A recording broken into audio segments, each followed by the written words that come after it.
가난한 집딸이 우리 집에 어울려 3년째 반복된 모욕으로나 오늘 며느리의 눈빛이 달라졌다. 원하신다면 떠나겠습니다. 잠시 뒤 들려온 낯선 전화. 네, 준비 끝났습니다. 그리고 며칠 후 그녀를 무시하던 사람들이 상상도 못 자리에 가장 먼저 앉아 있던 사람은 바로 수연이었다. 구독과 좋아요 버튼을 눌러주시면 영상 제작에 큰 힘이 됩니다. 그럼 오늘의 사연 시작합니다. 아침 6시 30분 서울 강남구의 한 아파트에서 하루가 시작됩니다. 30세의 이수연 조용히 부엌에서 아침을 준비하고 있었어요. 3년째 이 집의 며느리로 살아가는 그녀의 일상은 항상 같았죠. 시어머니 장명숙의 까다로운 입맛에 맞춰 정성스럽게 음식을 준비해요. 수연은 검은 머리를 뒤로 묶고 단정한 앞치마를 두르고 있었습니다. 평범해 보이는 외모였지만 어딘가 품격 있는 분위기가 감돌았어요. 거실에서는 58세의 장명숙의 아침 뉴스를 보며 앉아 있었습니다. 전직 변호사 출신답게 날카로운 인상과 권위적인 자세였죠. 수연 조심스럽게 아침상을 차리자 명숙이 찬물을 기엔 듯 말했어요. 또 된장찌개야. 매일 똑같은 메뉴만 해서 지겹다. 죄송합니다. 어머님, 다음엔 다른 걸로 준비할게요. 다른 걸로 준비한다고 해봤자 공장달이라 음식도 촌스럽지. 명숙 수저를 들며 계속해서 수연을 깎아내렸습니다. 아무리 정성스럽게 준비해도 항상 흠을 잡는 것이 일상이었어요. 수연은 고개를 숙이며 묵묵히 그 말들을 참아냈습니다. 3년 동안 반복된 이런 모습에 이미 익숙해져 있었죠. 친구들이 자꾸 물어봐 며느리가 어디 집딸이냐고. 그때마다 뭐라고 대답해야 하는지 정말 창피해. 수연은 설거지를 한 아무 말도 하지 않았어요. 하지만 그녀의 손 놀림은 놀랍도록 우아하고 세련되어 있었습니다. 마치 곧 레스토랑에서 훈련받은 것처럼 정확하고 빨랐죠.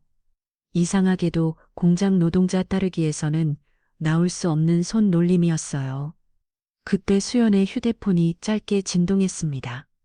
화면에는 익숙하지 않은 번호가 떠올랐죠. 수연은 재빨리 화면을 끌며 아무렇지 않은 척했어요.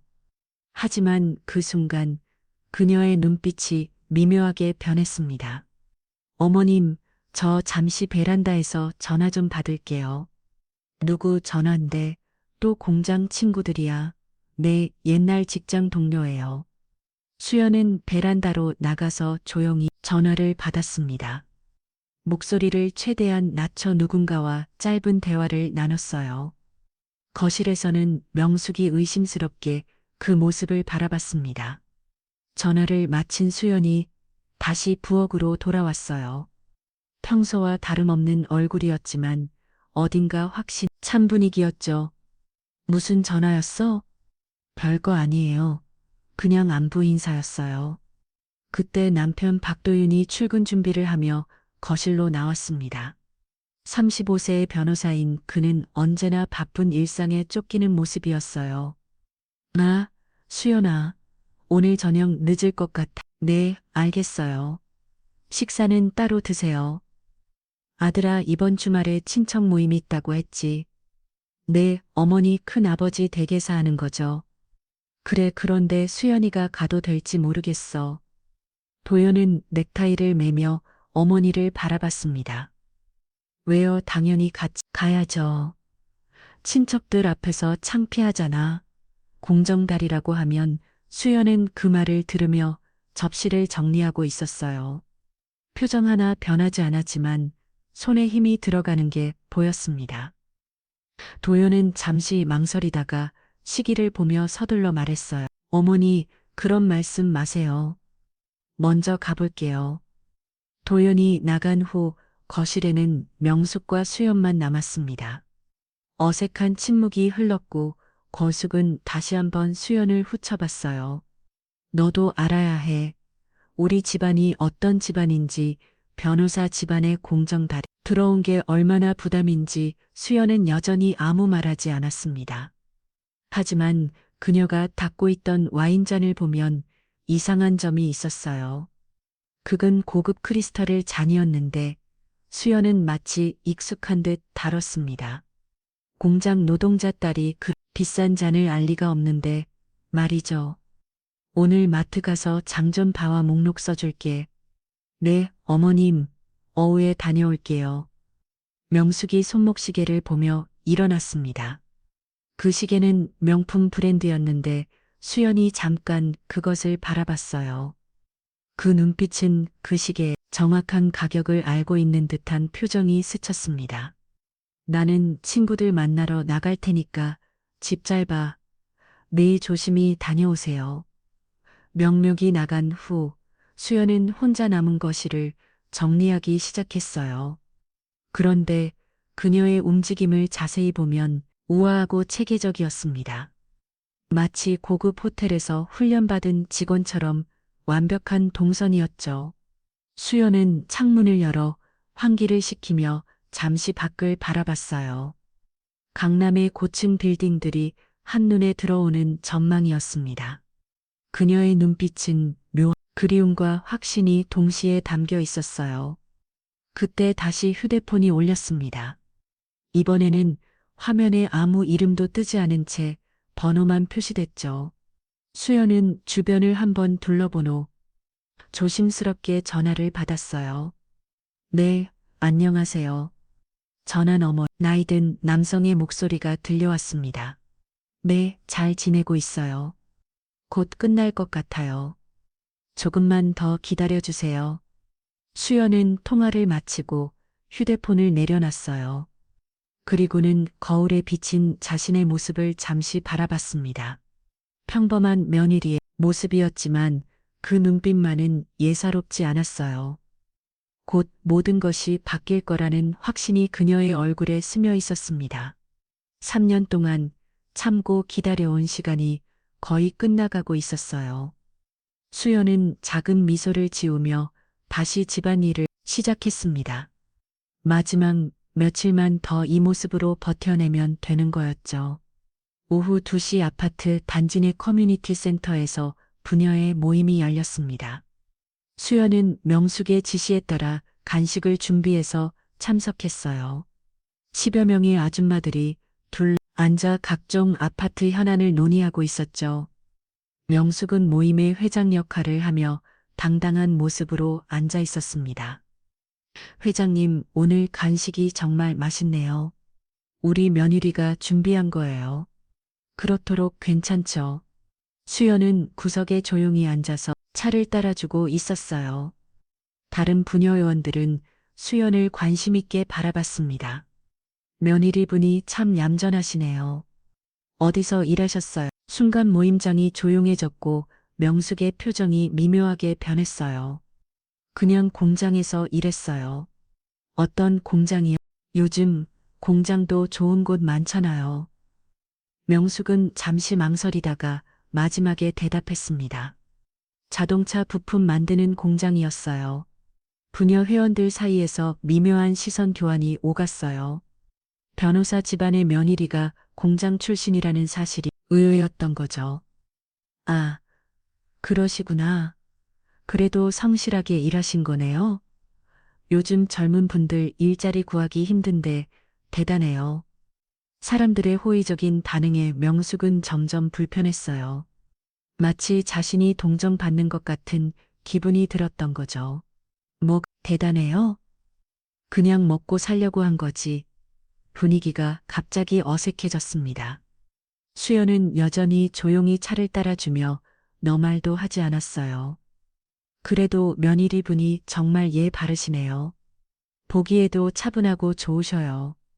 이런 칭찬들이 명숙의 심기를 더욱 불편하게 만들었어요. 예, 바르기요. 공장에서 기름 냄새 남았던 애가 뭘 알겠어요. 모임장이 순간 조용해졌습니다. 너무 직설적인 말에 모든 사람들이 당황했어요. 수연은 차를 따르던 손을 잠시 멈췄지만 다시 움직였습니다. 회장님, 그런 말씀은 좀 사실을 말한 거예요. 공장 딸이 우리 집안에 들어온 것만으로도 감사해야 해. 수연의 손이 미세하게 떨렸지만 여전히 아무 말하지 않았어요. 부녀 의원들은 서로 눈치를 보며 어색해였습니다. 그래도 가족인데 가족이라고 해서 출신까지 바뀌는 건 아니잖아요.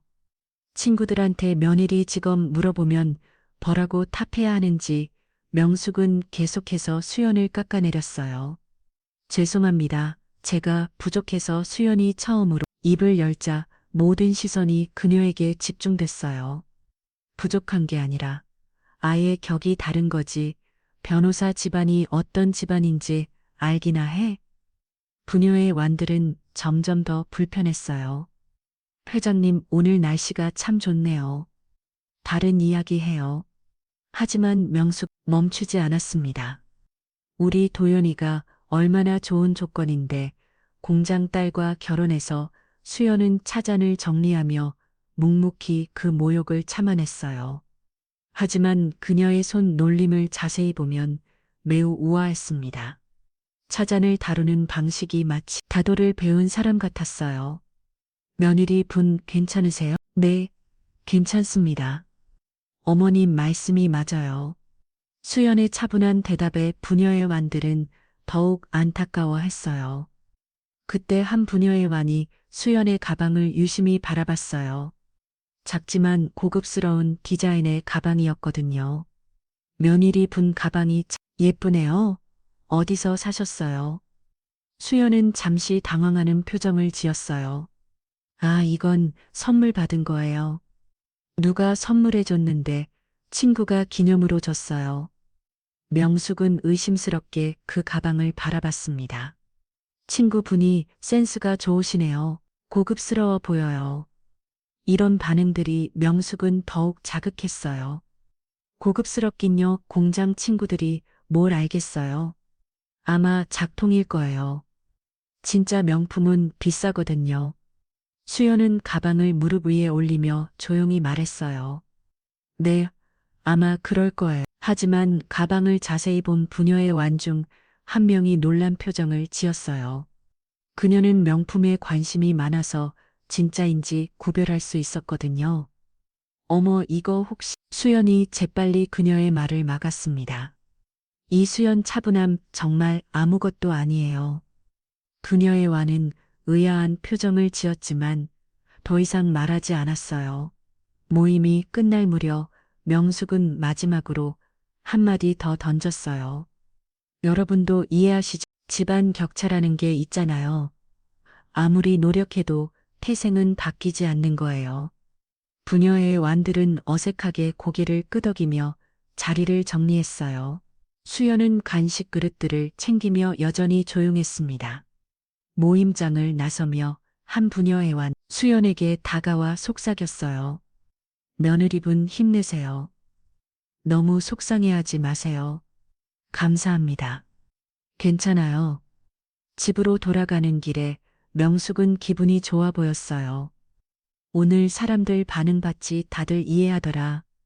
네, 어머님 앞으로도 분수를 살아야 해.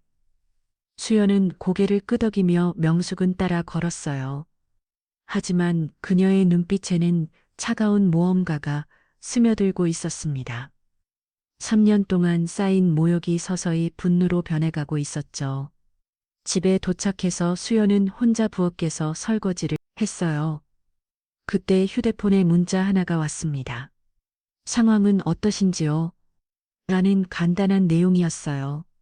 수연은 잠시 망설이다가 답장을 보냈습니다. 곧 준비 완료됩니다.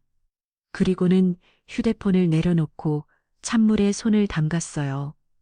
오늘의 그룹 씻어내듯 차가운 물이 손을 감쌌습니다. 이제 정말 참을 수 있는 한계에 다 다르고 있었어요. 추석 연휴 둘째 날 박도윤의 큰아버지 댁에서 가족 모임이 열렸습니다. 20여 명의 친척들이 모여 전통적인 명절 분위기를 만들어내고 있었어요. 수연은 명수와 함께 음식 준비를 도우며 조용히 시간을 보내고 있었죠. 도연이 요즘 법무사 무소에서 일 잘 되고 보며 내 큰아버지 덕분에 잘 지내고 있어요. 며느리는 어디서 뭐 했더네요? 순간 식당이 조용해졌고 명숙의 표정이 굳어졌어요. 공장에서 일했어요. 어떤 공장이요? 요즘 제조업도 괜찮다던데. 명숙은 불편한 기색을 감추지 못했습니다. 자동차 부품 만드는 작은 공장이었어요. 친척들 사이에서 미묘한 시선들이 오갔어요. 그래도 성실하게 일한 거잖아. 요즘 젊은이들 대단해 맞아요. 일하는 사람들 다 존경스러워요. 이런 호의적인 반응들이 명숙을 더욱 자극했어요. 뭐가 대단해요? 그냥 먹고 살려고 한 거고요. 분위기가 갑자기 어색해졌습니다. 수연은 부엌에서 과일을 준비하며 조용히 듣고 있었어요. 그래도 며느리가 참 얌전하고 예의 바름에 정말 보기 좋으세요. 도연이 폭 받았네요. 이런 칭찬들이 명숙의 심기를 건드렸어요. 얌전하긴요. 공장에서 일하던 애들이 다 그렇죠. 친척들이 서로 눈치를 보기 시작했습니다. 사실을 말하는 건데요. 출신이라는 게 있잖아요. 수연은 과일 접시를 들고 나오며 여전히 아무 말하지 않았어요. 수연 씨 부모님은 뭐 하세요? 순간 수연의 손이 멈췄고 명숙의 눈빛이 날카로워졌어요. 아버지는 돌아가셨고 어머니 혼자 계세요. 어머, 그랬구나. 어렸어. 고생 많이 했겠네. 아버님이 일찍 돌아가셨구나. 힘들었을 텐데 친척들의 동정 어린 시선이 수연에게 집중되자 명숙은 더욱 불편했어요. 공장에서 일하다가 사고 났대요. 그렇구나. 정말 안 됐네. 이때 명숙 표정이 점점 딱딱해졌어요. 그래서 더 문제예요. 제대로 된 교육을 못 받았으니까 친척들이 당황하며 서로를 바라갔어요. 명수가 그런 말 하지 마라. 왜요? 사실인데 공장인부 주제에 자식 교육을 제대로 시켰겠어요? 수연의 얼굴이 순간 창백해졌습니다. 네, 돌아가신 아버지에 대한 직접적인 모독이었거든요. 어머님 뭐 사실을 말하면 안 돼. 공장에서 기름범법이 되어 있었던 사람이 뭘 가르쳐 쳤겠어? 친척들이 모두 충격을 받았어요. 명숙, 그만해. 하지만 명숙은 멈추지 않았습니다. 무덤에서도 딸 걱정이나 하고 계시겠지. 자기 딸이 변호사 집안에 들어간 걸 과분하다고 생각해야 해.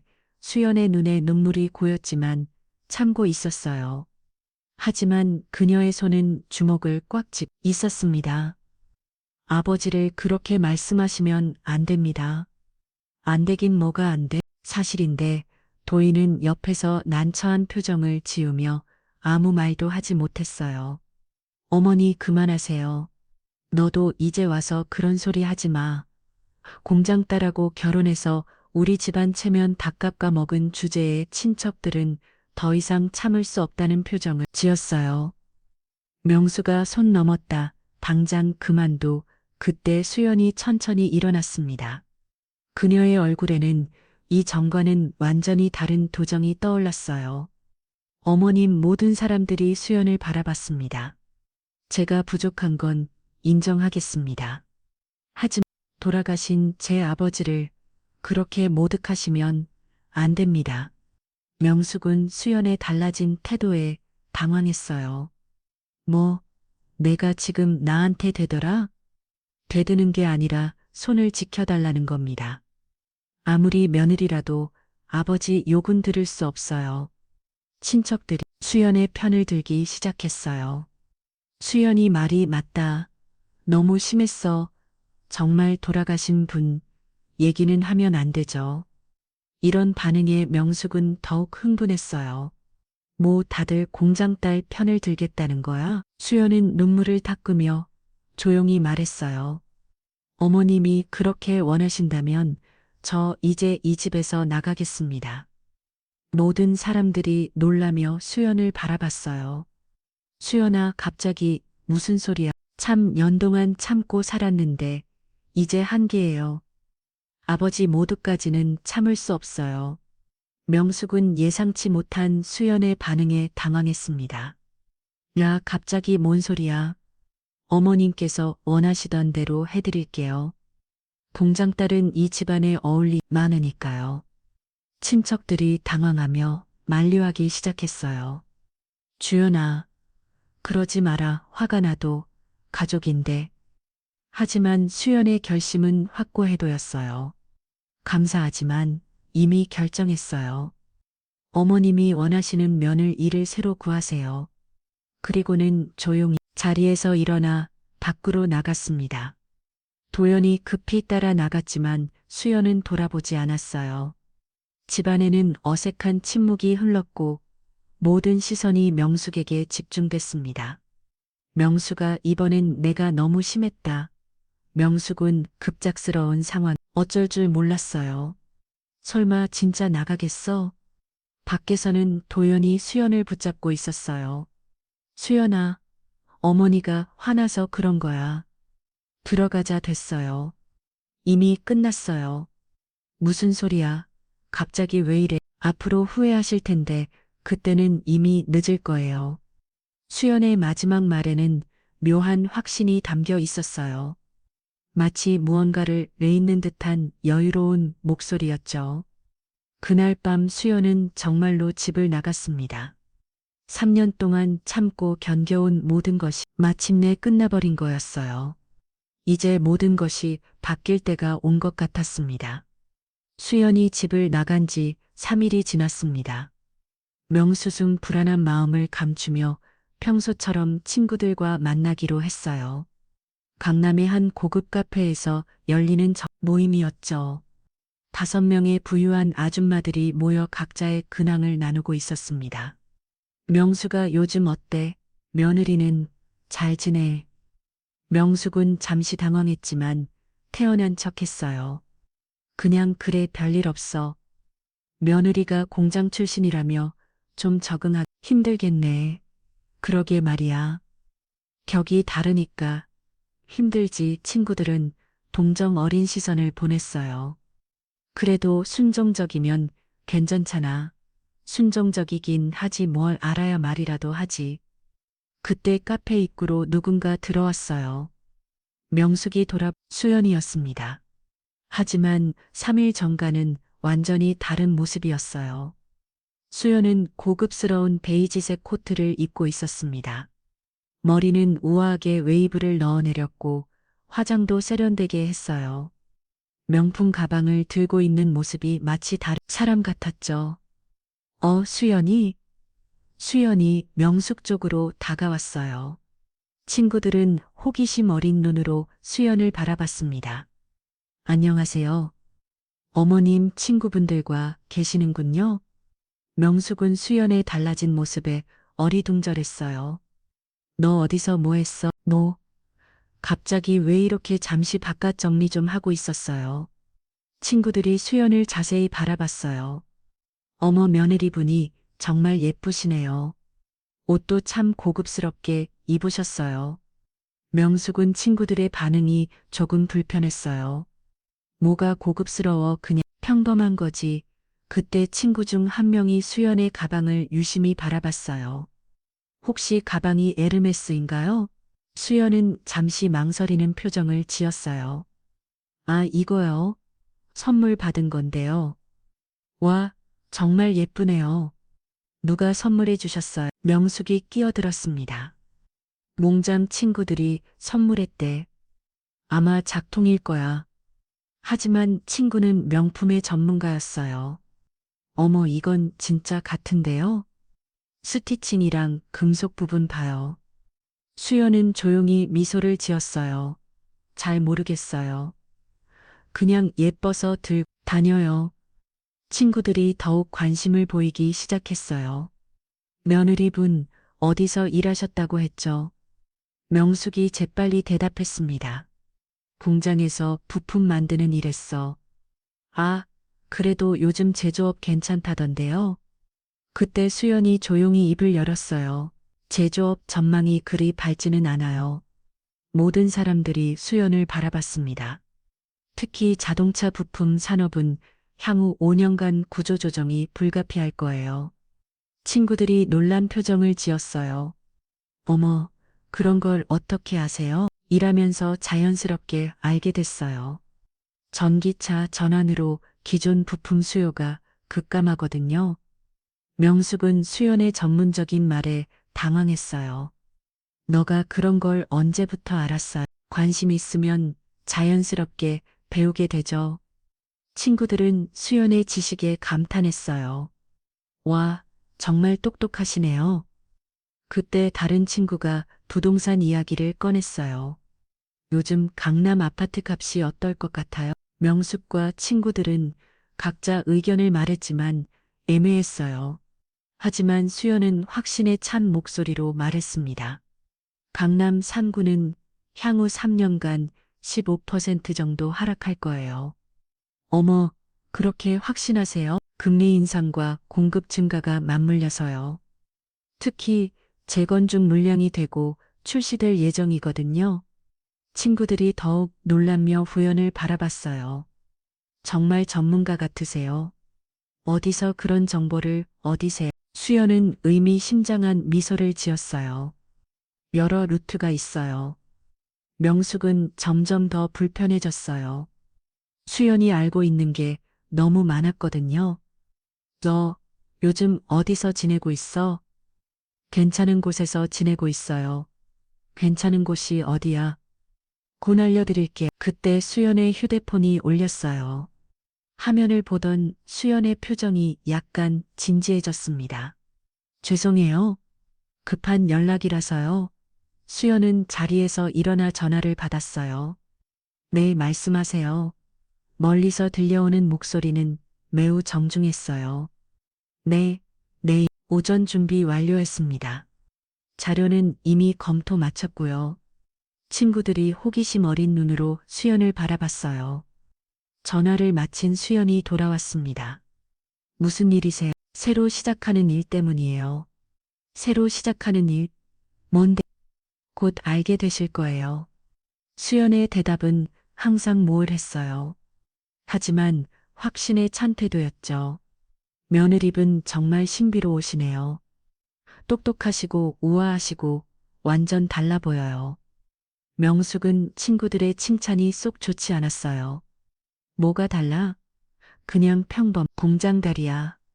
하지만 친구들은 이미 수연에게 호감을 갖고 있었어요. 공장 출신이라도 정말 품격 있으세요. 수연은 시계를 보며 일어났어요. 저는 이만 가볼게요. 시간이 되어서요. 어디 갔는데 중요한 일이 있어서요. 어머님 즐거운 시간 보내세요. 수연은 우아하게 인사하고 카페를 나갔어요. 친구들은 모두 감탄한 표정이었습니다. 명수가 며느리비 정말 괜찮네. 완전 신사임당 같아. 아까 경제 얘기하는 거 봤어? 정말 대단하던데. 명숙은 복잡한 심정이었어요. 원래 그런 애가 아니었는데 사람이 변하나 보지. 좋은 방향으로 가방도 진짜 애를 메스뒀던데 어디서 난 거야? 명숙은 대답할 수 없었어요. 수연에 대해 아는 게 갑자기 아무것 없다는 생각이 들었거든요. 글쎄 잘 모르겠어. 집으로 돌아가는 길에 명숙은 계속 생각에 잠겼어요. 수연의 달라진 모습이 계속 머릿속을 맴돌았거든요. 네. 그날 밤 명숙은 잠을 이루지 못했어요. 뭔가 중요한 걸 놓치고 있는 것 같은 불안감이 몰려왔습니다. 카페에서 돌아온 명숙은 수연의 변화가 계속 신경 쓰였어요. 그날 저녁 도윤이 퇴근하자마자 물어봤습니다. 아들아 수연이가 뭔가 이상해. 뭐가 이상한데요? 오늘 카페에서 봤는데 완전 다른 사람 같더라. 도연은 피곤한 표정으로 소파에 앉았어요. 그럴 리가요? 어머니가 예민하신 거 아니에요? 아니야. 어부터 말투까지 모든 게 달라서 명숙은 오늘 있었던 일을 자세히 설명했습니다.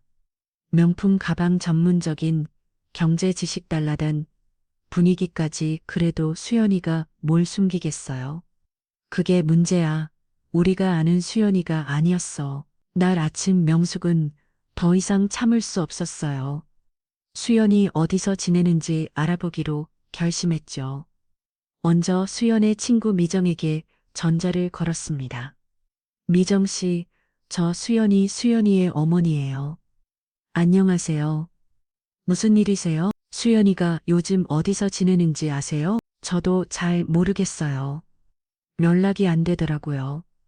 혹시 다른 친구들은 아는 게 없나요? 글쎄요, 다들 모르겠다고 하던데요. 명숙은 미정으로부터도 별다른 정보를 얻지 못했어요. 그 다음엔 수연이 다니던 공장에 전화해 봤습니다.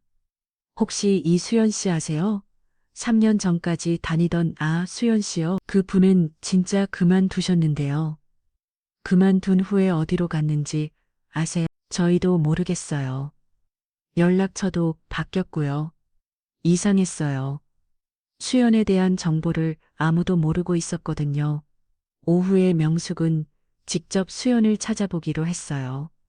어제 수연이 나타났던 카페 근처를 돌아다녔죠. 그런데 놀라운 일이 벌어졌습니다. 한국을 포텔 앞에서 수연을 발견한 거예요. 수연은 검은색 정장을 입고 있었어요. 호텔 직원들이 그녀에게 정중하게 인사하고 있었어요. 안녕하세요. 고객님, 좋은 하루 되세요. 수연은 자연스럽게 인사를 받으며 택시에 올랐어요. 마치 그런 대접에 익숙한 듯한 모습이었죠. 명숙은 깜짝 놀라 숨어서 지켜봤어요. 집으로 돌아온 명숙은 더욱 혼란스러웠어요. 도대체 뭐 내지 그날 저녁 도윤에게 이 일을 말했습니다. 아들아, 수연이가 곧 호텔에서 나오는 걸 봤어. 호텔에서요? 뭐하러요? 그것도 직원들이 존댓말하면서 배웅까지 해주더라. 도윤도 이상하다는 표정을 지었어요. 정말요? 그럼 수연이가 거기서 일어나 일한다기엔 너무 대접이 좋았어. 다음날 명숙은 다시 그 호텔로 갔어요. 프론트에서 조심스럽게 물어봤습니다. 혹시 이수연 씨라고 하세요? 죄송합니다. 고객 정보는 알려드릴 수 없어요. 하지만 직원의 표정에서 수연을 아는 것 같다는 느낌을 받았어요.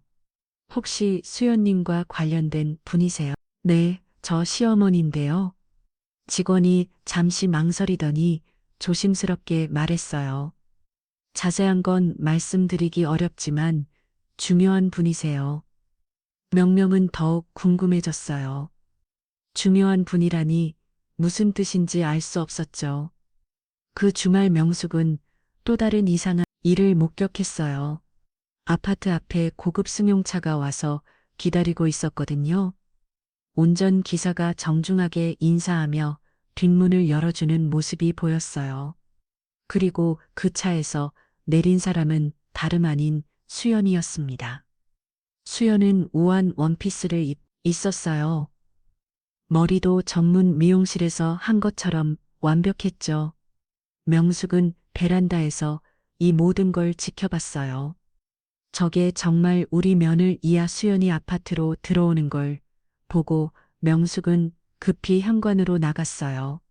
수연아, 수연이 돌아보며 자연스럽게 인사했어요. 안녕하세요, 어머님, 너 지금 어디서 온 거야? 그 차는 뭐고? 지인이 태워다 줬어요. 지인, 무슨 지인이 그런 고급 차로 새로 알게 된 분이에요. 명숙은 수연의 모호한 대답이 답답했어요. 너 도대체 뭐하고 다니는 거야? 곧 다 알려드릴게요. 조금만 더 기다려주세요. 수연은 그렇게 말하고는 엘리베이터를 탔어요.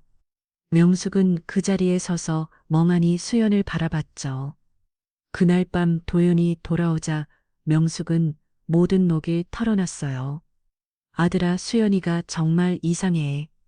어떻게 이상한데요? 명숙은 오늘 본 고급차와 운전기사 이야기를 했어요. 그럼 수연이가 돈이 있다는 얘기네요. 그런 것 같은데 어디서 난 돈인지 모르겠어. 혹시 복권이라도 당첨됐나? 복권으로 저렇게 될 수가 있겠어. 두 사람은 계속 추측만 할 뿐이었어요. 다음 주 월요일 명숙은 결심을 굳혔어요. 수연을 직접 미행해 보기로 한 거죠. 아침 일찍부터 아파트 앞에서 기다렸어요. 9시쯤 수연이 나타났습니다. 역시나 고급차가 와서 수연을 태우고 갔어요. 명숙은 급히 택시를 잡아 뒤를 따라왔습니다. 기사님 앞에 검은 차 따라가 주세요. 네, 알겠습니다. 차는 강남 방향으로 향했어요. 그리고 멈춘 곳은 거대한 고층 빌딩 앞이었습니다. 명숙은 멀리서 지켜봤어요. 수연이 차에서 내려 당당하게 빌딩 안으로 들어가는 모습을. 저기가 어딘가요? 아, 저기요. 한솔그룹 본사예요. 명숙의 심장이 쿵쿵 걸었어요. 한솔그룹이라니 대기업 본사였던 거죠. 한솔그룹이요? 네, 유명한 대기업이죠. 명숙은 충격을 받았어요. 공장 노동자 딸이었던 수연이 대기업 본사에 들어가다니 집으로 돌아도나 내내 명숙의 머리는 복잡했어요. 수연의 정체에 대한 의혹이 더욱 커져만 갔습니다. 그날 저녁 명숙은 도연에게 모든 걸 말했어요. 아들아, 수연이가 한솔그룹에 들어가는 걸 봤어. 한솔그룹이요? 뭐 알아요? 그걸 내가 어떻게 알아? 너무 이상해. 이제 더 이상 우연의 일치로 볼 수 없었어요.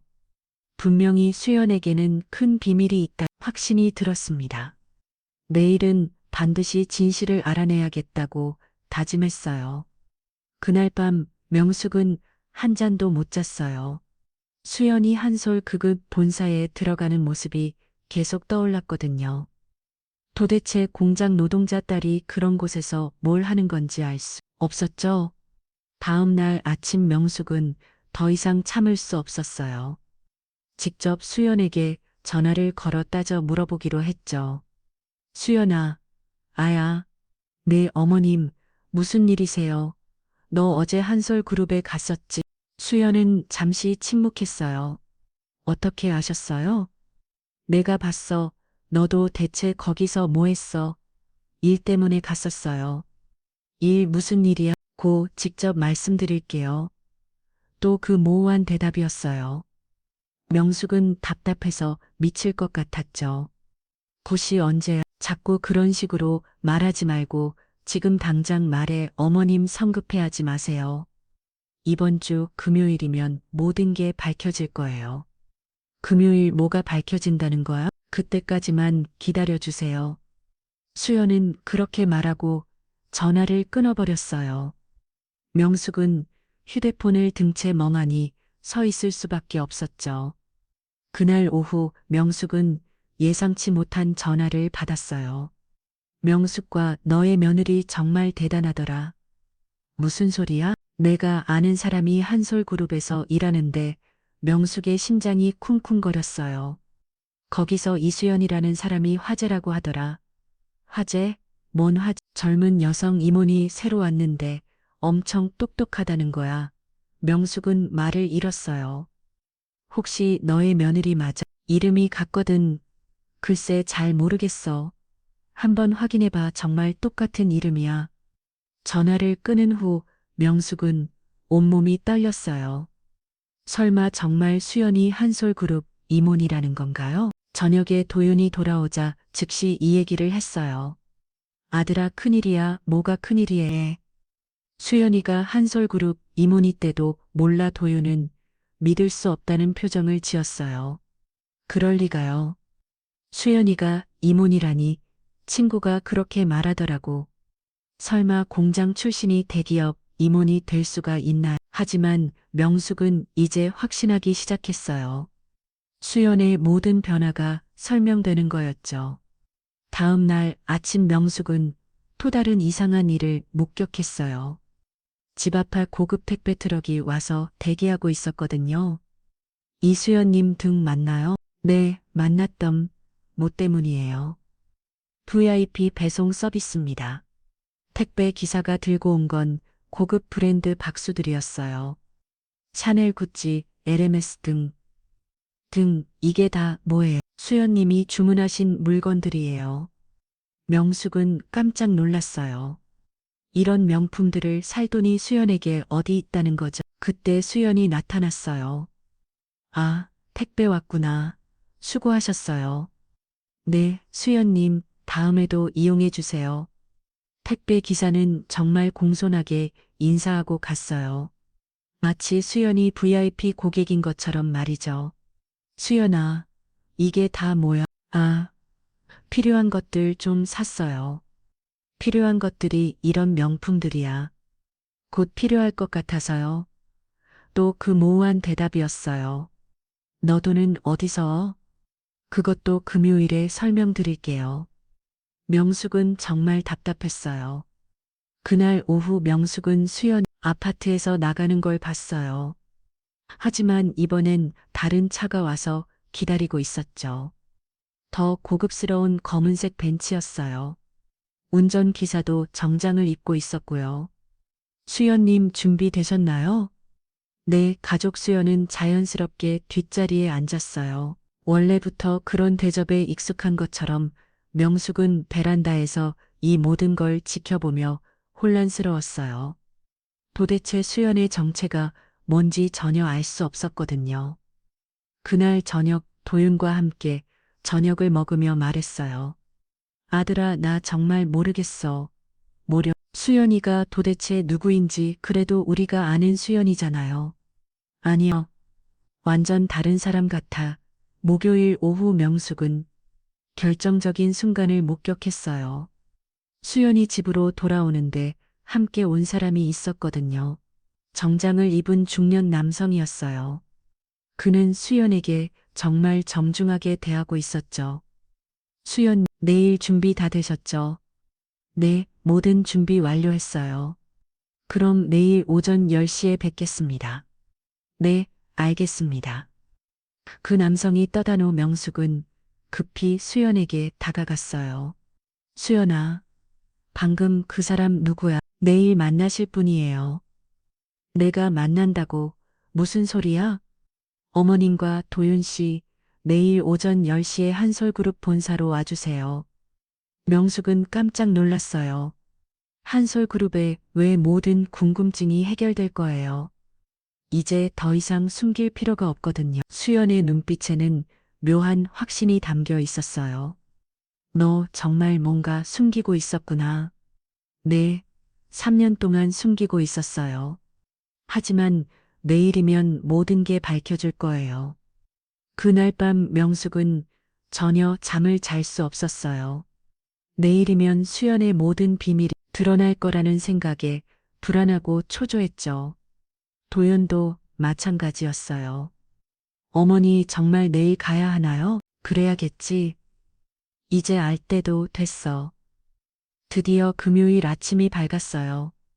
명숙과 도윤은 정장을 차려입고 한솔그룹 본사로 향했습니다. 거대한 50층 빌딩 앞에서 두 사람은 긴장했어요. 과연 오늘 수연의 정체가 밝혀질까요? 모든 것이 바뀔 운명의 순간이 다가오고 있었습니다. 금요일 오전 9시 50분 명숙과 도희는 한솔그룹 본사 앞에 서 있었어요. 50층 높이의 유리 건물이 햇빛에 반짝이며 위압적으로 느껴졌죠. 두 사람은 긴장한 채로 로비로 들어갔습니다. 안녕하세요. 어떻게 오셨나요? 저희 수연 씨와 약속이 있어서 왔는데요. 안내 직원의 표정이 갑자기 정중해졌어요.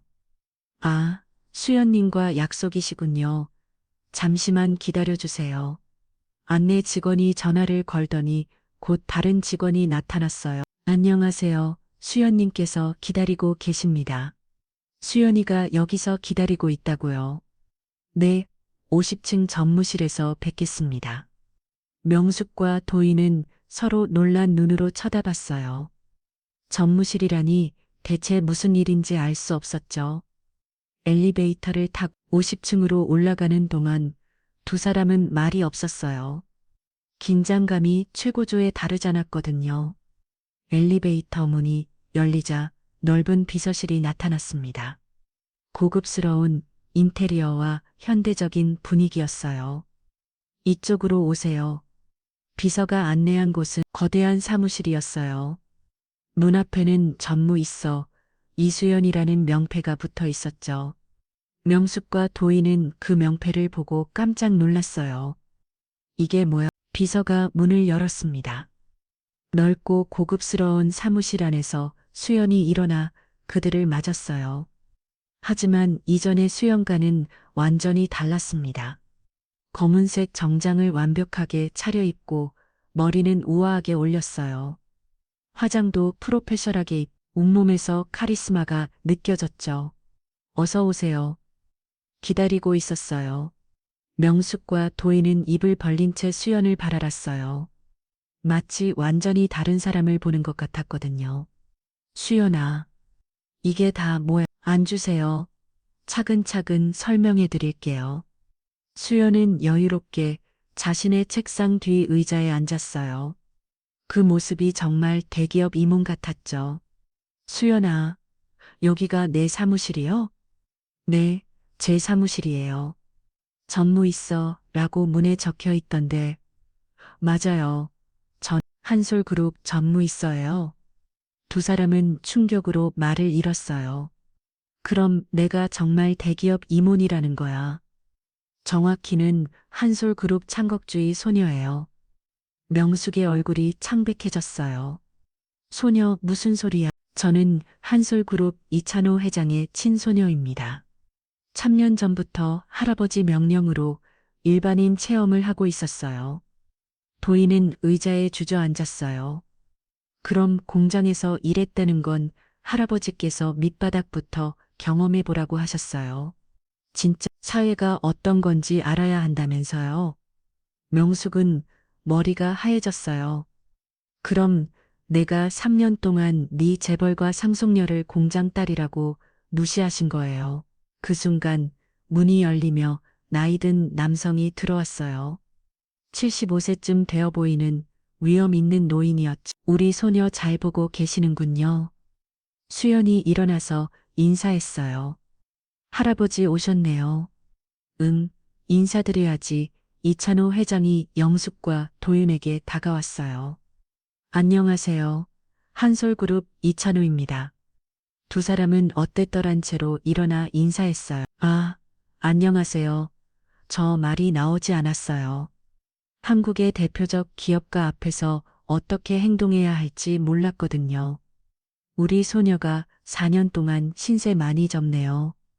덕분에 많은 걸 배웠다고 하더군요. 명숙은 식은 땀이 났어요. 자신이 그동안 어떻게 행동했는지 생각나니까요. 저희는 몰랐어요. 당연히 모르셨죠. 그게 목적이었으니까요. 수연이 다시 말했어요.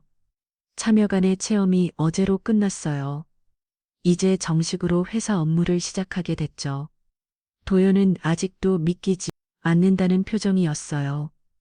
그럼 우리가 결혼할 때도 네 처음부터 알고 있었어요. 하지만 체험 기간이었기 때문에 숨겨 했죠. 명숙은 다리에 힘이 빠져 의자에 주저앉았어요. 그럼 내가 그동안 어머님께서 저를 어떻게 대하셨는지 다 기억해요. 공장 딸이라고 기름 냄새 난다고 격이 다르다고 수연의 목소리는 여전히 차분했지만 날카로웠어요. 소녀한테서 다 들었습니다.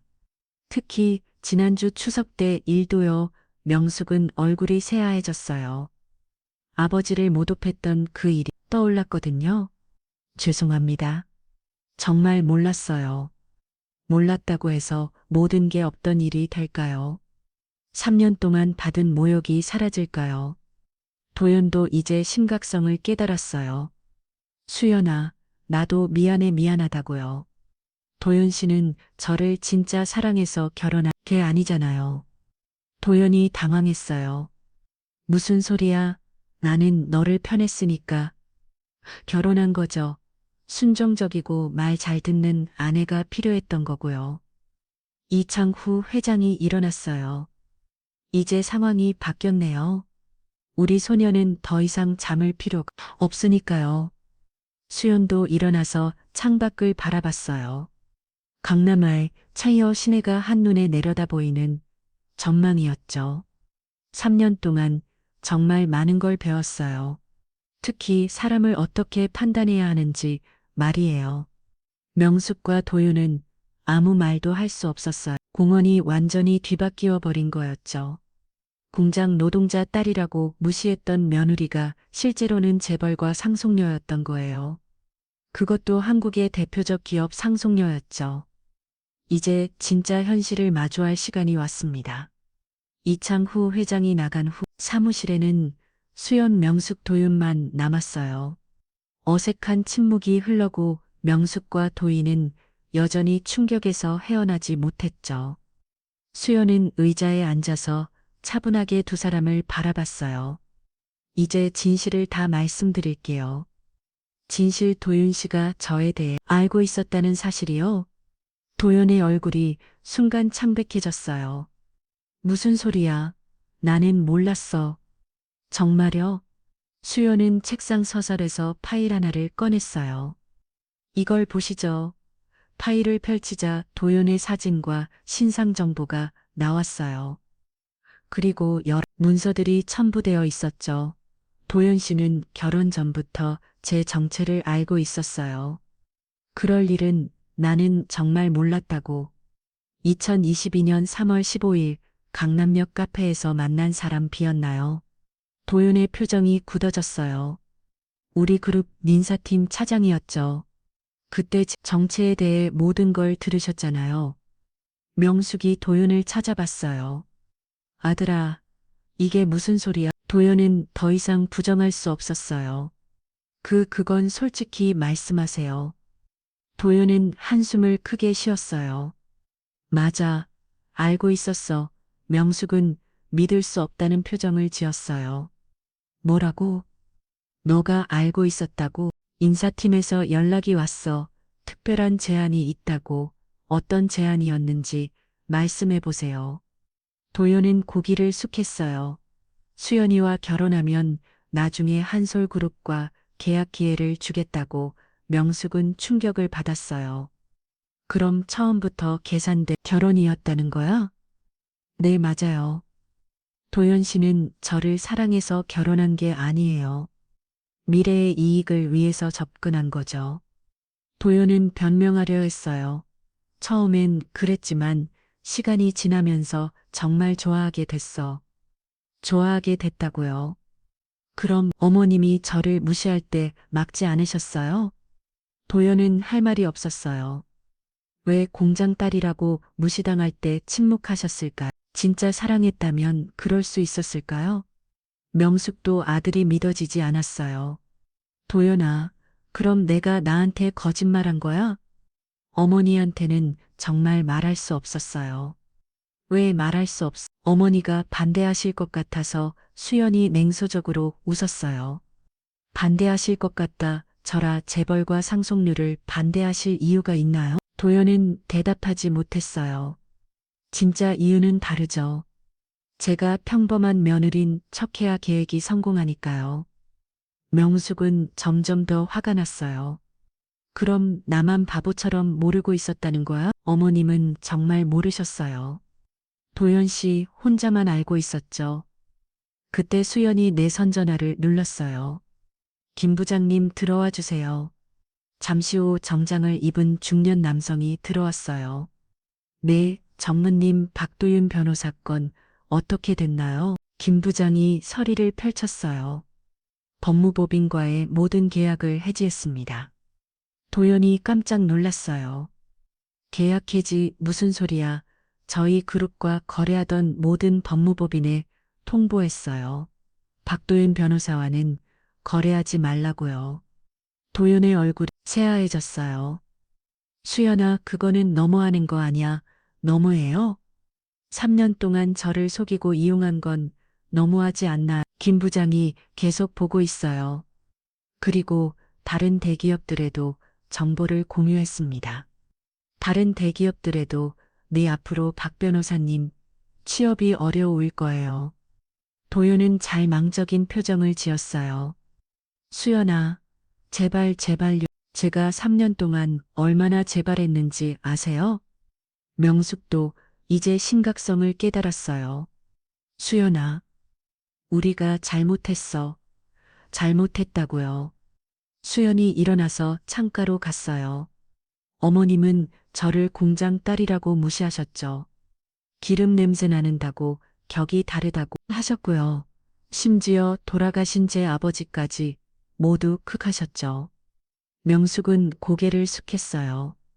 그리고 도윤 씨는 저를 이용하기 위해 접근했고요. 진짜 사랑이 아니라 계산된 결혼이었죠. 김 부장이 또 다른 서류를 꺼냈어요. 전무님, 서류도 준비됐습니다. 잘했어요. 도연이 당황했어요. 이혼 서류, 네, 이제 끝날 때가 됐죠. 애초에 진짜 결혼이 아니었으니까요. 명숙이 급히 말했어요. 수연아, 다시 생각해보자. 다시 생각해요. 제가 재벌과 상속녀라는 걸 알았으니 다시 생각해보자는 거죠.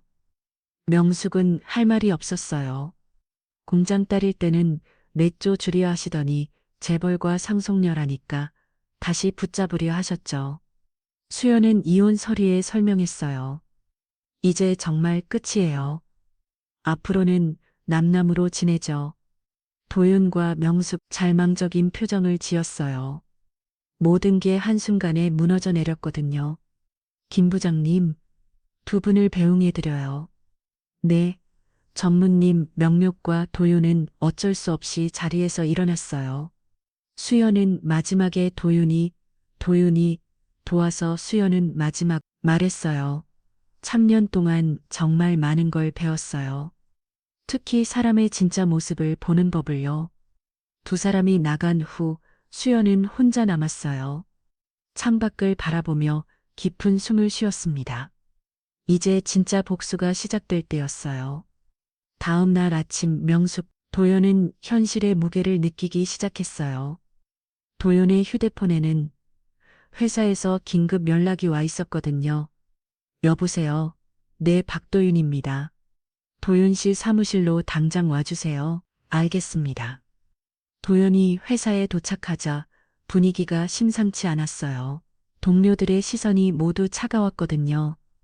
도연 씨 큰일 났어요. 무슨 일인가요? 한솔그룹에서 모든 계약을 해제했어요. 그뿐만 아니라 다른 대기업들도 연락을 네, 도연은 예상했던 일이지만 막상 현실이 되니 충격이었어요. 대표님, 저 때문에, 당신 때문에 우리 법무법인이 망할 지경이에요. 도대체 한솔그룹에서 무슨 일을 저질렀어요? 도연은 어떻게 설명해야 할지 몰랐어요.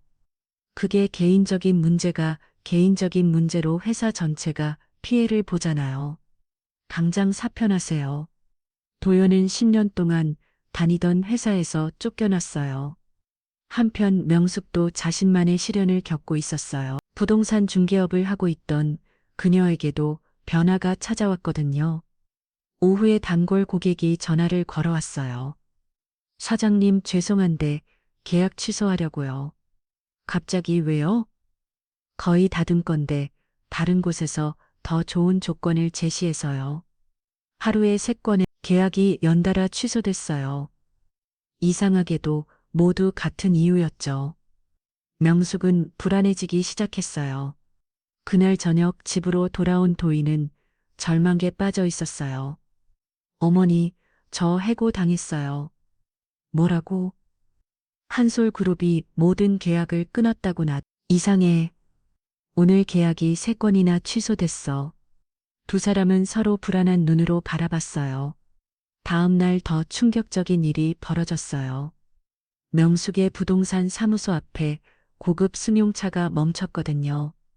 정장을 입은 남성이 내려서 사무소로 들어왔어요. 사장님이 장명숙 씨 맞나요? 네, 맞는데. 누구세요? 한솔그룹 부동산 개발팀에서 나왔습니다. 명숙의 심장이 쿵쿵거렸어요. 이 지역 재개발 사업을 진행하게 됐습니다. 재개발이요? 네, 사장님 사무소가 있는 이 건물도 철거 대상이에요. 명숙은 깜짝 놀랐어요. 장명숙, 갑자기요. 그런 계획은 없었는데 새로 확정된 사업입니다. 6개월 후에 이 일대를 전부 재개발할 예정이에요. 명숙은 머리가 하얘졌어요.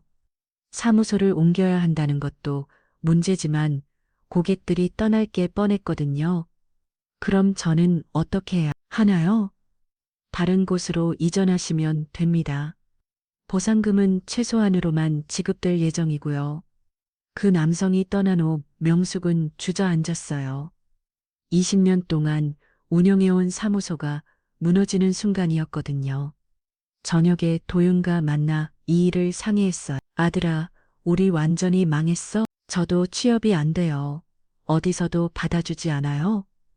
이 모든 게 수연이 때문이야. 그때 명숙의 휴대폰이 울렸어요. 화면에는 이수연이라는 이름이 떠 있었죠. 여보세요? 어머님, 안녕하세요. 수연아, 제발 요즘 어떻게 지내세요? 수연의 목소리는 여전히 차분했어요. 우리가 잘못했어.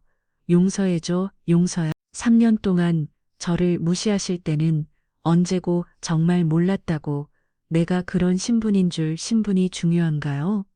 저를 사람으로 대하지 않으신 게 문제죠. 명숙은 할 말이 없었어요. 도연 씨는 어떻게 지내세요? 해고당했어. 아무도 받아주지 않아. 그렇군요. 자업자득이라는 말이 있죠. 수연아, 제발 기회를 한 번만, 제가 3년 동안 얼마나 많은 기회를 드렸는데요. 그때마다 저를 더 무시하셨잖아요.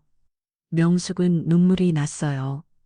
우리가 정말 반성하고 있어. 반성이. 제가 재발과 상속녀 하는 걸 알았으니까 반성하는 거죠. 명숙은 부정하려 했지만 할 말이 없었어요. 만약 제가 진짜 공장 딸이었다면 지금도 똑같이 반성하셨을까요? 명숙은 대답할 수 없었어요. 어머님과 도윤 씨는 사람을 신분으로 판단하세요. 그런 분들이 반성한다는 건 믿기 어려워요. 수연의 말은 날카로웠어요. 앞으로도 계속 지켜볼 거예요. 진짜 반성하는지 아니면 이기 때문인지요. 전화가 끊어진 후 명숙은 잘 망했어요. 어떡하지? 도윤도 마찬가지였어요. 이제 우리가 거지가 될 것 같아요. 그날 밤 두 사람은 처음으로 자신들의 행동을 돌아봤어요. 수연을 어떻게 되었는지, 얼마나 무시했는지. 하지만 이미 늦었어요. 복수의 술에 바퀴는 이미 가기 시작했거든요. 우리가 정말 잘못했구나. 이제 와서 후회 없어요. 그들은 처음으로 진짜 절망을 맛보고 있었어요. 3년 동안 수은이 느껴 그 절망을 말이죠. 복수는 이제 막 시작할 뿐이었습니다. 수연과의 전화 후 일주일이 지났지만 상황은 더욱 악화됐어요. 도연은 여러 법무법인에 이력서를 넣었지만 모두 거절당했죠. 명숙의 부동산 사업도 계속 무너져가고 있었어요. 그날 아침 명숙은 충격적인 소식을 들었어요. 단골 건물주가 갑자기 임대료를 2배로 올린다는 거였죠. 죄송하지만 다음 달부터 임대료를 올라요. 갑자기요. 계약서에는 그런 조항이 없는데요. 특별한 사정이 생겼어요. 무슨 사정인가요? 더 좋은 조건을 제시한 분이 계셨어요. 명숙은 어떤 일인지 짐작이 갔어요. 분명 수연의 영향력이 작용한 거였죠. 2배는 너무 심한 거 아닌가요? 싫으시면 다른 곳으로 이전하세요. 결국 명숙은 20년 동안 운영하던 사무소를 떠나야 했어요. 같은 시간 도윤도 절망적인 하루를 보내고 있었어요. 마지막 희망이었던 중소법무법인에서도 거절 통보가 왔거든요. 죄송합니다. 채용이 어려울 것 같습니다. 혹시 이유를 알 수 있을까요? 업계에서 좋지 않은 소문이 있어서요. 어떤 소문인가요? 한솔그룹과 문제가 있다고 들었는데 도연은 더 이상 변명할 수 없었어요. 집으로 돌아온 두 사람은 서로 마주보며 한숨만 쉬었어요. 아들아, 우리 정말 끝난 것 같아. 저도 더 이상 방법이 없어요. 사무소도 나와요. 하고 그때 현관 초인종이 울렸어요. 명숙이 문을 열어보니 정장을 입은 여성이 서 있었죠. 장명숙 씨, 댁이 맞나? 네, 맞는데요. 은행에서 나왔습니다. 명숙의 가슴이 철렁했어요. 대출 관련해서 상담드릴 일이 있어서요. 무슨 상담인가요? 기존 대출의 조기 상환을 요청드립니다. 조기 상환요? 갑자기요? 네, 은행 정책이 변경됐어요. 2주 내 전액 상환해 주시기 바랍니다. 명숙은 어지러웠어요. 5천만 원의 대출금을 갑자기 어떻게 마련하라는 건지 2주는 너무 짧은데 연장이 안 될까요? 죄송합니다. 불가능해요. 만약 상환하지 못하시면 담보 압류 절차에 들어갑니다. 그 여성이 간 후 명숙은 주저앉았어요. 어떻게 하지? 5천만 원을 어디서 구해? 도윤도 마찬가지로 잘망적이었어요. 박도윤 슬픔 저도 수입이 없는데 어떻게 도와드릴지 그날 오후 충격적인 일이 벌어졌어요. 명숙의 오랜 친구들이 하나, 둘씩 연락을 끊기 시작한 거예요. 명수가 미안한데 당분간 만나기 어려울 것 같아. 왜? 무슨 일이야? 그냥 좀 복잡한 사정이 있어서. 무슨 사정인데 나중에 얘기하자. 미안해. 전화가 끊어진 후 명숙은 무슨 일인지 알 것 같았어요. 분명 수연이 친구들에게도 영향을 미친 거였죠. 저녁에 도윤과 이야기했어요. 친구들도 다 피하기 시작했어. 수연이가 정말 철저해요. 이제 우리한테 남은 게 뭐가 있지? 그때 또 전화가 왔어요. 이번에는 아파트 관리도서였죠. 입주민 민원이 들어왔습니다. 무슨 민원인가요? 좋은 관련 민원이요. 좋은 저희가 소음을 냈다고요. 여러 세대에서 신고가 들어왔어요. 그런 적이 없는데요. 앞으로 주의해 주세요. 이것도 분명 수연의 영향이었어요. 아파트에서도 살기 어렵게 만들려는 거였죠. 다음 날 아침 도윤에게 더 나쁜 소식이 왔어요. 법무사 자격까지 문제가 생긴 거였어요. 박도윤 법무사님, 윤리위원회 참석해 주세요. 윤리위원회요. 무슨 일인가요? 업무상 부적절한 행위에 대한 조사입니다. 부적절한 행위라네요. 자세한 건 참석하셔서 말씀드리겠습니다. 도연은 자격까지 일을 위해 처했어요. 그날 저녁 명습과 도연은 처음으로 진짜 공포를 느꼈어요. 이제 정말 커지가 되고 것 자격증까지 이르면 완전히 끝이에요. 장명수 슬픔 수연이가 이렇게까지 할 줄 몰랐어. 박도윤 슬픔. 우리가 너무 안일했나 봐요. 그때 명숙의 휴대폰에 문자가 왔어요. 발신자는 수연이었죠. 어머님 요즘 어떻게 지내세요? 힘들지는 않으신지요? 명숙은 떨리는 손으로 답장을 보냈어요. 수연아, 제발 용서해줘. 우리가 정말 잘못했어. 곧 답장이 왔어요. 용서요? 아직 시작도 안 했는데요. 명숙은 온몸이 떨렸어요. 아직 시작도 안 했다니 앞으로 더 큰 일이 기다리고 있다는 뜻이었죠. 아들아, 우리 정말 큰일 났어. 아직 시작도 안 했다는데 두 사람은 앞으로 무슨 일이 벌어질지 두려웠어요. 그날 밤 명숙은 처음으로 수연에게 했던 모든 말들을 떠올렸어요. 공장딸이라고 무시했 것, 기름 냄새 나는다고 했던 것, 특히 돌아가신 아버지를 모도했던 그 순간까지 내가 정말 너무했구나. 하지만 이제 와서 후회해도 소용없었어요. 수연의 복수는 막 시작일 뿐이었거든요. 그들의 완전한 몰락까지는 아직 멀었습니다. 진짜 지옥은 이제부터였어요. 명수가 도희는 처음으로 진짜 절망의 맛을 보고 있었습니다. 3년 동안 수연이 느꼈던 그 절망보다 훨씬 깊고 차가운 절망을 복수의 술에 박히는 멈추지 않고 굴러가고 있었어요. 몰락이 시작된 지 한 달이 지났어요. 명수과 도희는 더 이상 버틸 수 없는 지경에 이르렀죠. 사무소는 문을 닫고 도희는 자격증 정지 처분을 받았어요. 대출금 때문에 아파트마저 경매에 넘어갈 위기였습니다. 그날 아침 명숙은 마지막 결심을 했어요. 직접 수연을 찾아가서 무릎을 꿇고라도 용서를 구하기로 한 거죠.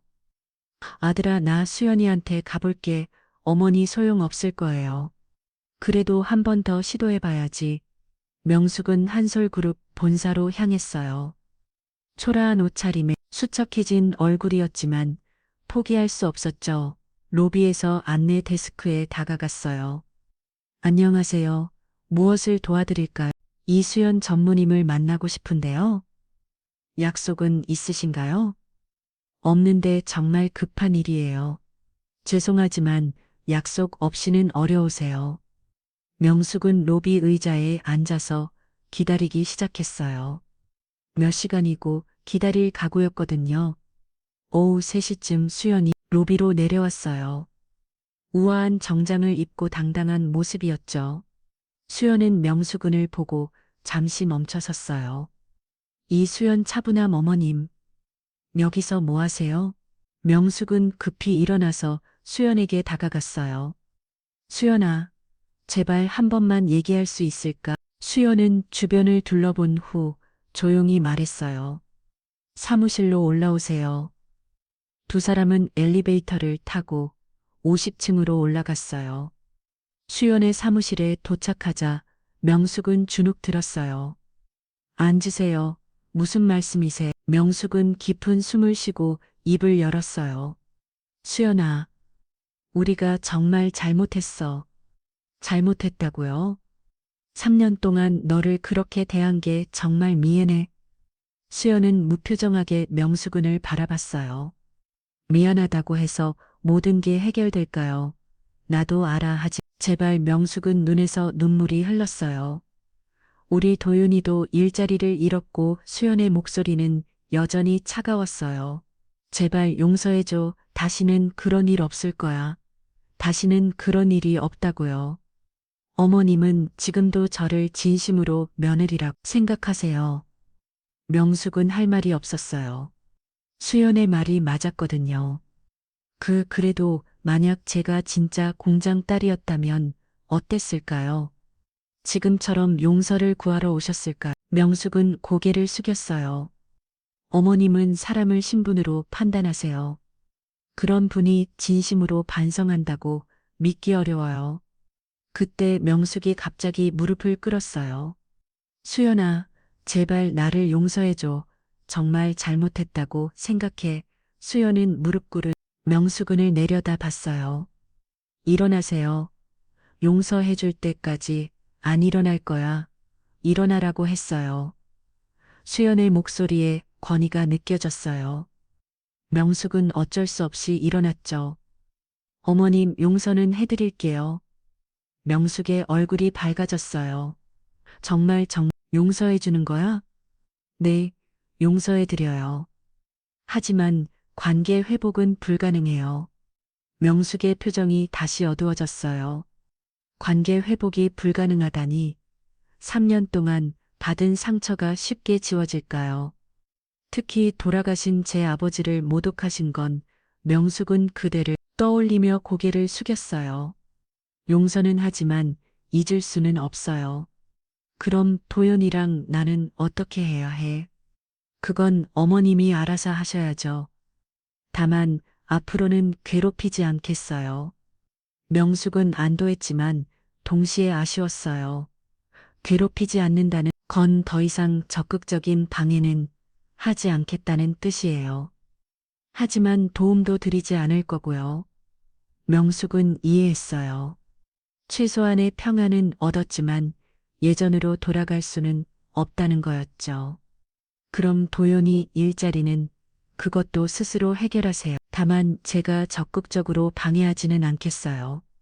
집은 어떻게 되는 거야? 그것도 마찬가지예요. 수연은 창밖을 바라보며 말했어요. 어머님, 이번 일로 많은 걸 배우셨기를 바라요. 뭘 사람을 외모나 출신으로 판단하면 안 된다는 거려. 모든 사람은 존중받을 가치가 있어요. 명숙은 고개를 끄덕였어요. 알겠어. 정말 잘못 생각했었어. 진심으로 그렇게 생각하세요. 응, 이번 일로 정말 많이 깨달았어. 수연은 명숙은 마지막으로 바라봤어요. 그럼 이제 가자요. 앞으로는 각자의 길을 걸어가죠. 명숙은 일어나서 인사했어요. 마지막으로 한마디만, 뭐요?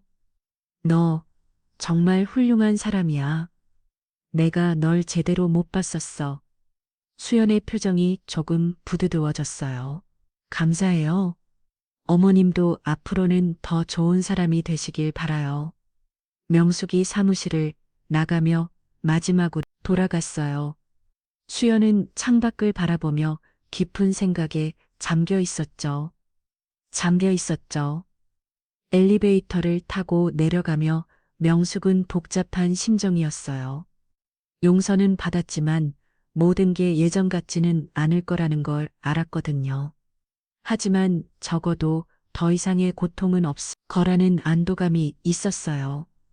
그리고 처음으로 자신의 잘못을 진심으로 깨달았습니다.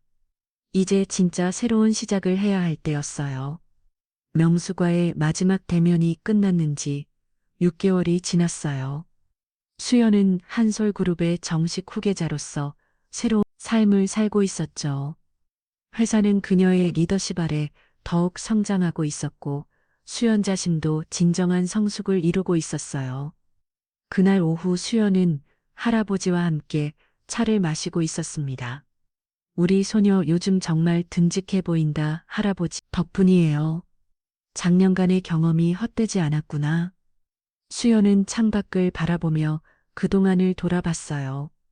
정말 많은 걸 배웠어요. 특히 어떤 걸 배웠지. 사람을 제대로 보는 법이요. 그리고 진정한 리더가 되는 방법도요. 할아버진 만족스럽게 웃었어요. 그래, 그런 경험은 책에서 배울 수 없는 거야. 처음엔 정말 힘들었어요. 매일 무시당하고 무시받고 그런데 대 끝까지 참았구나. 참는 것도 배웠지만 언제 참으면 안 되는지도 배웠어요. 수연의 말에 깊이 껴 있었어요. 그때 비서가 들어와서 보고했어요. 전무님, 내일 신입사원 환영회 준비가 완료됐습니다. 고생하셨어요. 그리고 자선재단 설립 관련 서류도 나왔습니다. 수연은 최근 교육 기회가 부족한 청소년들을 돕는 재단을 설립했어요. 좋네요. 꼼꼼히 검토해 볼게요. 비서가 나간 후 할아버지가 말했어요. 자선재단까지 만들다니 정말 기특하다. 제가 받은 걸 나누고 싶어서요. 어떤 의미에서 모든 사람은 출신과 상관없이 기회를 받을 자격이 있잖아요. 할아버지는 감동했어요. 우리 소녀가 진짜 리더가 됐구나. 한편 그날 저녁 명습과 도희는 작은 원룸에서 저녁을 먹고 있었어요. 경매로 아파트를 잃은 후 임대료 저렴한 곳으로 이사 온 거였죠. 어머니 내일 면접 있어요. 정말? 어디야? 작은 법무사 사무실인데 그래도 기회는 기회죠. 명숙은 다행이라는 표정을 지었어요. 다행이다. 열려시 예전처럼 큰 법무법인은 아니지만 그래도 괜찮아. 새로 시작하는 거야. 두 사람은 많이 달라져 있었어요. 예전의 오만함은 사라지고 겸손해졌죠. 어머니도 새 사무소 어때요? 많이 작아졌지만 나름 괜찮아. 명숙은 작은 부동산 중개소를 다시 시작했어요. 예전만큼 크지는 않지만 성실하게 일하고 있었죠. 요즘 생각해보니까 뭐요? 도인이 말이 맞았어. 사람을 출신으로 판단하면 안 되는 거였어. 도윤 고개를 끄덕였어요. 저도 많이 반성했어요. 수연이를 진심으로 사랑한 게 아니었어요. 이제 나도 깨달은 게 다행이야. 두 사람은 힘들지만 조금씩 변해가고 있었어요. 다음 날 아침 수연은 신입사원 환영에 참석했어요. 신입사 직원들이 모여 있었죠. 안녕하세요. 여러분, 전무이사 이수연입니다. 신입사원들이 정중하게 인사했어요. 여러분 모두 다양한 배경을 갖고 계시죠. 어떤 분은 명문대 출신이고 어떤 분은 그렇지 않을 수도 있어요. 신입사원들이 집중해서 들었어요. 하지만 여기서는 출신이 중요하지 않습니다. 중요한 건 여러분의 노력과 인격이에요. 한 신입사원이 손을 들었어요. 전무님 혹시 특별한 이유가 있으신가요? 수연은 잠시 생각한 후 답했어요. 저도 한때 무시당한 경험이 있거든요. 그때 느꼈어요. 사람의 가치는 출신이 아니라는 거려. 신입사원들이 공감하는 표정을 지었어요. 여러분도 거둬 다른 사람을 만날 때 기억하세요. 겉모습으로 판단하지 말고 그 사람의 진짜 모습 보려고 노력하세요. 환영회가 끝난 후 수연은 사무실로 돌아왔어요. 창밖으로 보이는 서울 시내를 바라보며 깊은 생각에 잠겼죠. 그때 비서가 들어와서 말했어요. 전무님 출판사에서 연락 왔어요. 출판사요. 전무님 이야기를 책으로 만들고 싶다고 하네요. 수연은 미소를 지었어요. 제 이야기요. 많은 사람들에게 감동을 줄 수 있을 거라고요. 수연은 잠시 망설이다가 말했어요. 좋은 생각이네요. 많은 사람들이 이 교훈을 배웠으면 좋겠어요. 그날 오후 수연은 서점에 들렀어요. 자서전을 쓰기 위한 참고 서적을 보러 온 거였죠. 서점에서 우연히 한 장면을 목격했어요. 어떤 아주머니가 어린 직원을 무시하는 모습이었거든요. 이런 어린애가 뭘 알겠어. 죄송합니다. 최선을 다해서 수연은 조용히 다가가서 말했어요. 실례합니다. 아주머니가 돌아봤어요. 이 직원분이 정말 성실하게 도와드리고 계시네요. 네, 누구세요? 한 사람의 고객이에요. 나이나 겉모습으로 사람을 판단하시면 안 돼요. 아주머니는 당황했지만 수연의 말에 뭔가 느끼는 게 있었어요. 아, 네. 저는 서점 직원에게 미소를 보냈어요. 배역 좋은 일 하세요. 감사합니다. 서점을 나오며 수연은 뿌듯했어요. 작은 변화라도 만들어가는 것이 의미 있다고 생각했거든요. 그날 밤 수연은 일기를 썼어요. 오늘도 많은 것을 배웠다. 진정한 성공은 다른 사람을 무시하는 것이 아니라 모든 사람을 존중하는 것이다. 앞으로도 이런 가치를 실천하며 살아가고 싶다. 수연의 새 인생이 시작된 거였어요. 이제 그녀는 단순한 복수자가 아닌 진정한 리더로 성장했습니다. 그리고 많은 사람들에게 소중한 교훈을 전하는 사람이 되었죠. 모든 사람은 존중받을 가치가 있다는 진리를 말이에요. 진정한 성공은 타인을 짓밟는 것이 아니라 함께 성장하는 것이었습니다.